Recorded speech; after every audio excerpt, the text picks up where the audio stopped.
Well, hello, Alpharetta. I hope and pray you and your families are continuing to get through and endure these unusual and sometimes honestly difficult times. I know it's continuing to be a unique situation for all of us day by day as we see things change. As you know, I did a message a couple of weeks ago, and one of the things I mentioned there was how fluid and how quickly things do change, and we've seen that happen just here locally in the last 24 hours.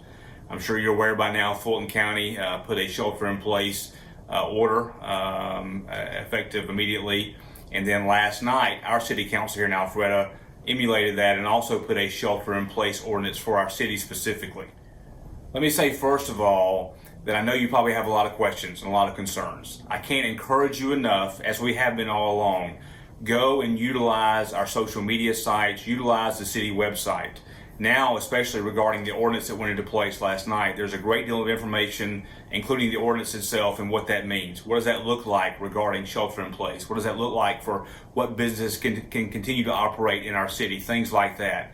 Before you think of anything else, go and read that ordinance and read the bullet points that have been associated with that to help give you a full understanding of what this means for you as citizens or businesses or even visitors here in Alpharetta for the next couple of weeks. That's very, very important.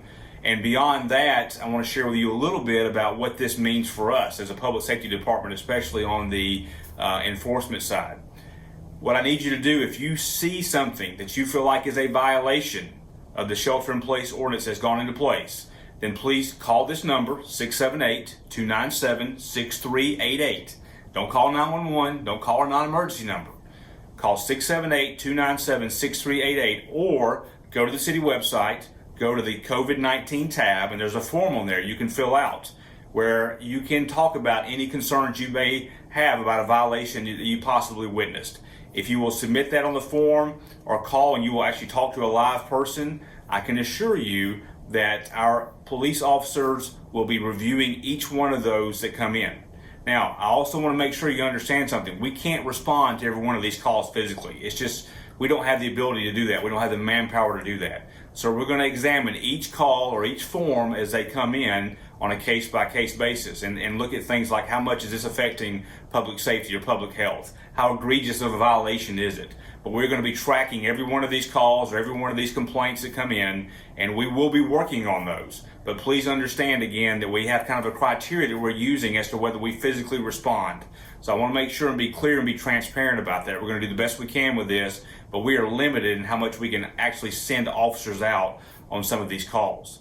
Now, as far as enforcement goes, because this is now a city ordinance, we as a police department do have the ability to actually cite people for violating this shelter-in-place ordinance. I don't think we're going to come to that. I don't think that's going to be something we need to do, but please understand that if we do come across an egregious violation, or if we do come across repeat offenders of these violations, that we could cite you, and that would be a local ordinance citation that would be handled in city court with a fine of up to $1,000. That would certainly hurt.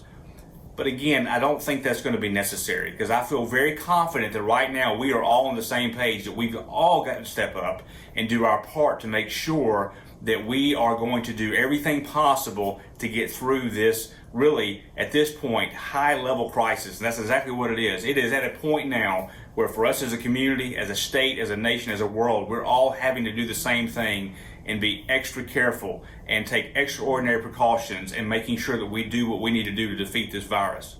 As we said a couple of weeks ago, it's probably going to get worse before it gets better, and we're seeing that happen now. We are in, as I heard the president say last night, probably the worst time that we're going to see in the next couple of weeks with this in our country. So with all of us working together, we will get to the other side of this. I have no doubt about that. Thank you for how well you've been handling this up until this point. And now that we are really at a critical juncture, let me go ahead and say thank you for how I know you're going to handle this in the next few weeks. We still don't know what the future holds exactly, but we all know what we have to do, and I have no doubt you're going to do that.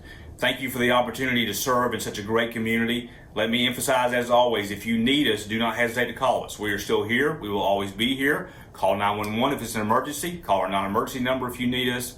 And as I said at the beginning, please continue to stay engaged with what's going on in our department and in our city through our social media. If you have not been doing that, you're missing out on a great opportunity to constantly stay updated on what this looks like nationally, but also what this looks like for us as a community here in Alpharetta. So I can't encourage you enough to stay tied in with all our social media, with our city website, and you will be informed as much as you can be and need to be as we all go through this together. We love you, Alpharetta, and I look forward to getting to the other side of this with you as a community. Thank you very much. God bless and stay safe.